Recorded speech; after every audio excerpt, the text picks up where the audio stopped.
In today's video, I'm going to teach you how to set up sending domain in Sendpulse, SPF DKIM. First, let's talk about why this matters. Connecting your sending domain and setting up SPF and DKIM helps email providers confirm that your messages are legitimate. That improves deliverability, keeps you out of spam, and protects your brand's reputation. You'll do the setup once, and it will support all your future campaigns. Start by logging in to your Sendpulse account.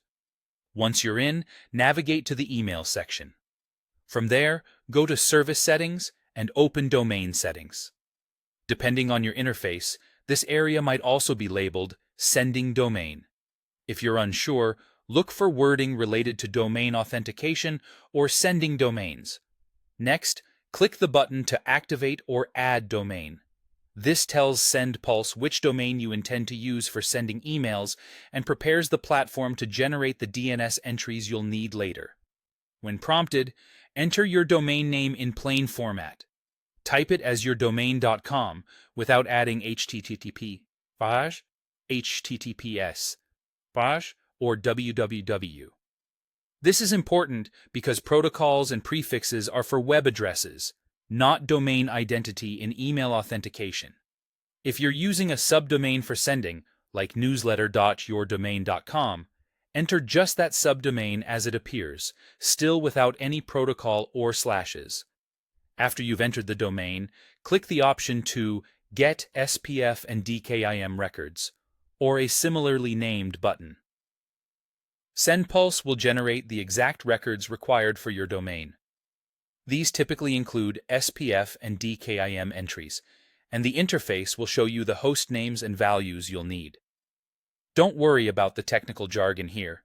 The platform provides the precise details for your domain so you can copy them accurately. A quick tip: keep the Sendpulse page open while you work so you can copy the values without errors, and avoid adding or removing any characters like quotes or semicolons unless the interface specifically instructs you to. At this stage, it's normal to see that you need to add these records to your DNS with your domain host. The process of adding them happens outside of Sendpulse, and once added, it can take some time, often from a few minutes up to 24 hours, for the changes to propagate across the internet. During that window, it's common for verification to remain pending until everything updates. That's it.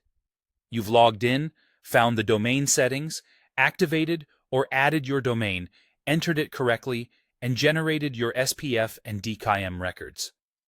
This setup forms the backbone of authenticated, trustworthy email sending from your domain.